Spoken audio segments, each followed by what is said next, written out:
Welcome to another episode of Roll Up a Power Up. So get your blunts rolled and your drink poured. Alright, now what we here on today, Mr. Roll Up? Well, y'all know who Keefe D is, right? The guy accused of killing Tupac. Yes. We gonna start this off with his confession on him telling on himself, to him going to jail for it, and now what it is that he trying to do about this situation, man. After I show y'all this, I'm gonna go ahead and pop my shit, man. Alright, how about that? So let's talk about what happens next. Based on what the book says, Zip uh, gave you a Glock, gave you guys a Glock, and you guys tossed it in the back seat. And Bubble Up was the driver, and Baby Lane and Freaky were in the back seat. We were just all in the car then. Okay. This was the white Cadillac. Yeah. Okay. So you guys are driving around, and then you hear these girls say, Tupac, Tupac. We coming up, what's the name? What's that, Flamingo? Yeah, I think that's Flamingo. He's coming to Flamingo and got to the light. He's gonna go drink and smoke some weed. And he happened to be hanging out the window. He's hanging out the window like he was in parade. Tupac. Yeah, he was. So what happens next? And we just came and shit. I ain't gonna go into details like that, you know what I'm saying? But you got it in the book. You played it, everything else, you know what I'm saying? Yeah. Well, in the book, you said that as you're driving up towards the BMW, with Suge driving and Tupac in the passenger seat, and you said that Tupac pulled out a gun. It looked like he was reaching, yeah. Yeah, it did. Okay. Yeah. Did you actually see a gun? Oh, shit. Once he got the reaching, I got the junkie. So someone from your car That's what I said. started shooting at Tupac and Suge. Plane starts blasting. You say Suge looks over, he sees you. He looks right at Yeah, you. When he looks over at you, and then Tupac's busy getting shot. Evidently, the story is Tupac's trying to either get out in of the the back seat or something. Yeah, what do you see happening inside there? Jumping in. I seen the bullet going Suge, yeah, I thought he was dead. So Orlando Johnson started off straight. He leaned over on the window, around the window, popped. Who was They would drove on my side, I would pop. You know what I'm saying? But they was on the other side. Right. I'm not gonna go into details on that one. Keep the streets on. I ain't gonna go into detail on that. Well, I'm gonna go ahead and read from the book. Well, So let them buy the book then. okay. Well, I'm just gonna read this passage. The shit was on. Tupac made an erratic move and began to reach down beneath his seat. It was the first and only time in my life that I could relate to the police command. Keep your hands where I could see them. Instead, Pac pulled out a strap, and that's when the fireworks started. One of my guys from the backseat grabbed the Glock and started busting back. The first shot skinned Suge in the head, and I thought that motherfucker was dead. I had heard some stories, supposedly that Suge used Tupac as a shield when the bullets started flying, but that's some bullshit. Suge was already wounded, and he was the one that got touched. As the rounds continued flying, I ducked down so I wouldn't get hit. Basically, yeah. The white Cadillac arm came out the back seat and started letting off. What went through your head when you saw that? They shoot my nigga. So, the bullets started flying.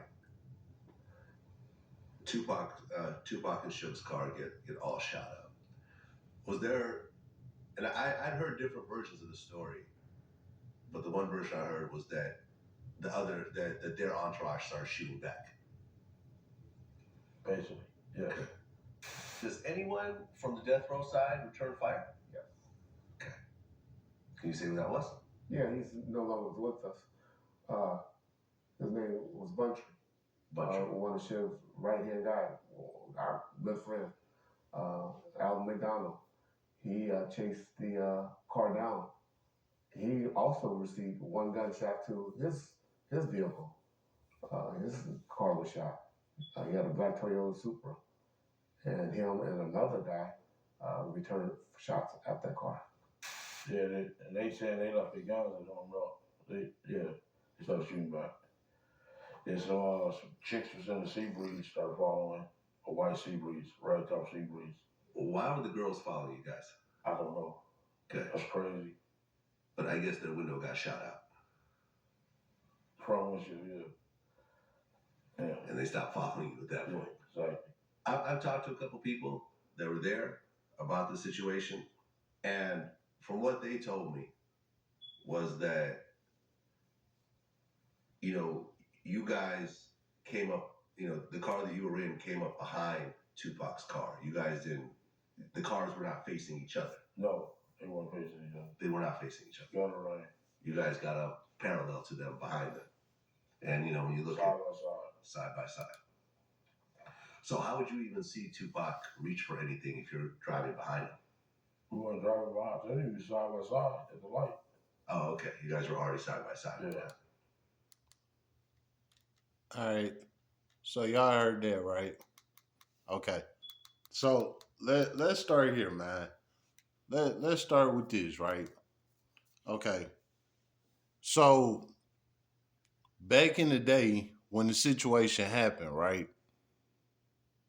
The police got up with Keefe D. He in jail, as y'all seen in the interview when he was in there snitching, right? So when he got locked up, he got to snitching and told on his people, basically. You know what I'm saying? And I don't want to say that this is exactly what it was, but you know, they made a deal with Keefe D basically for his cooperation. You know what I'm saying? I'm not sure if it's called a proffer or whatever the case is, but they made a deal with him for his confession. They made a deal with him, right? Okay, so now he out here free. He living his life, right? Well, this fool decides 30 years later to do a whole interview about this shit and write a book about it. And in the book he wrote, he was talking about the whole situation, which goes against the proffer or whatnot that he made with the system. And that's why that audio was leaked, because it shows that he told on the situation back then and he made a deal with them to keep his mouth closed about the shit. But he didn't. Again, 30 years later, here he is running his mouth. So since you want to play with the system gonna play with you. So now he in prison. And now they on his ass. They like, yeah, you through. You know what I'm saying? Now, now that we all caught up with all of that, right? Let's go into what he got going on now. All right, how about that? Hold on, this is a newer video they got on him. All these old. Where the new one? Hold on.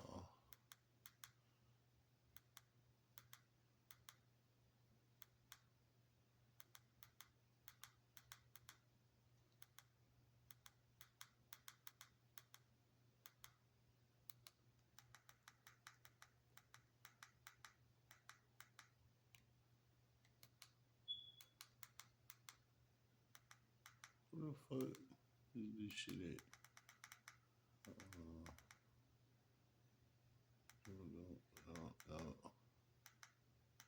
No. No.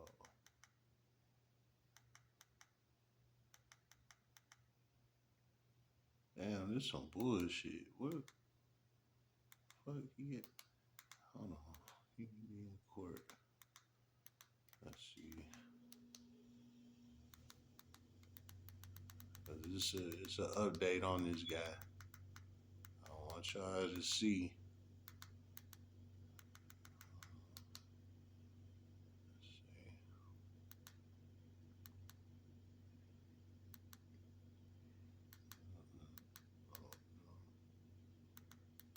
That's a short. Oh.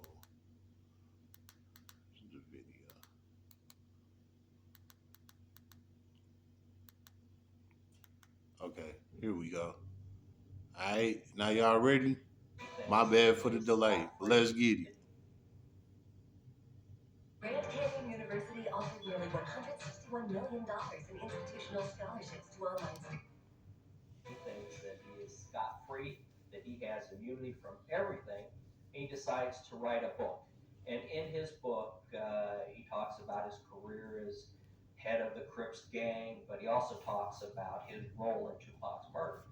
That, not his proffer agreement, but his own story, his own book, got him indicted. Over 29 years after the high-profile murder. Remember when I said proffer deal? I was right about that. I did not see this video, so don't think that I already pre-watched this. I didn't. I just seen the title on it and I decided to react to it. But you heard what he said. He said he went against his proffer deal. And that's exactly what I was just telling y'all. How about that? Of rap icon Tupac Shakur, Dwayne Keefe D. Davis stands accused of orchestrating the hit.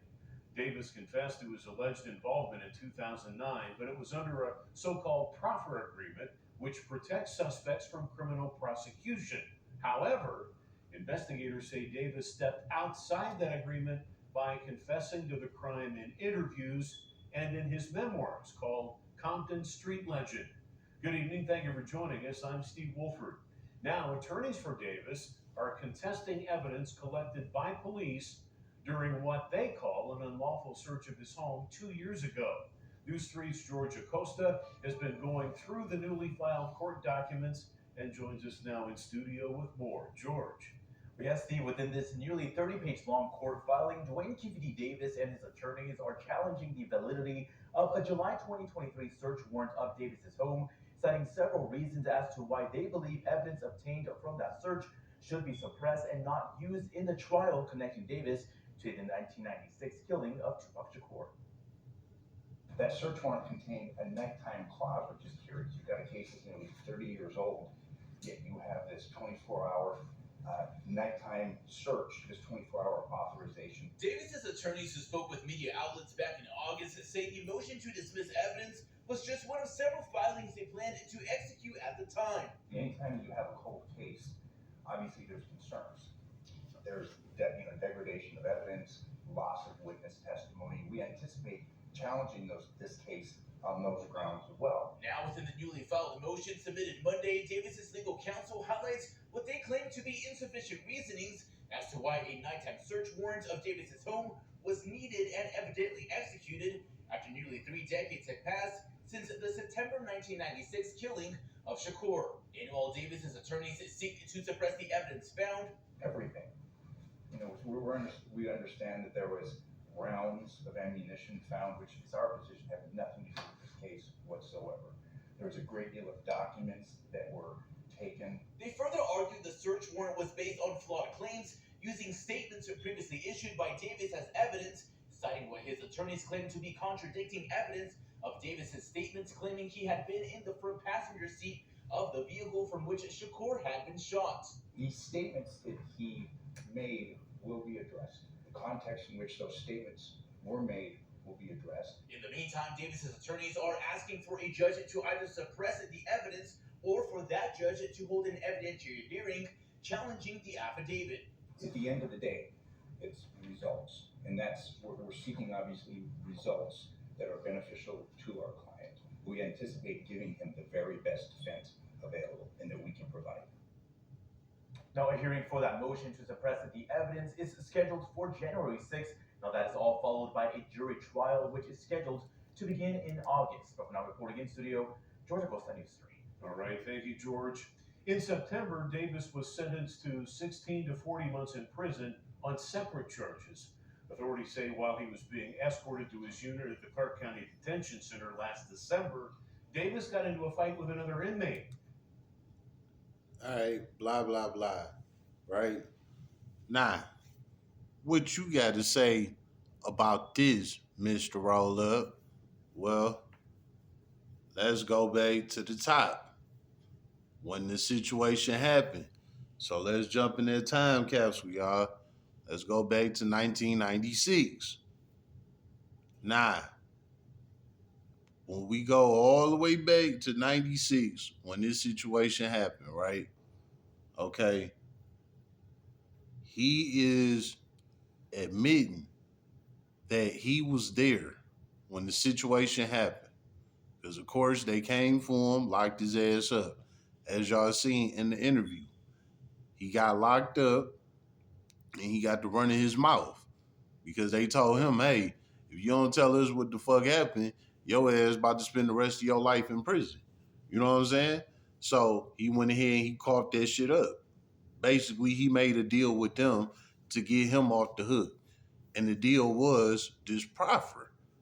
Now, I'm not no snitch. I don't know how that shit worked. But if you got something to do with a crime, let's just say per se you didn't actually commit the crime, but you was there and you know what happened and things like that, and they could charge you with it, they'll work with you. Cause you the little fish. They'll work with you. You know what I'm saying? In order for your testimony, they might give you your freedom. And this proffer is basically an agreement saying that, hey, if you hold up on your end, they gonna hold up on their end, type shit. So that's what they did. They gave him a proffer agreement, and he took it. And he went ahead, he told them everything that happened, and they let him go. But again, you go against this proffer agreement, that means your ass go to jail, right? Just like an NDA. You go against that NDA, now your ass gonna get hit because that's what the non-disclosure agreement is about.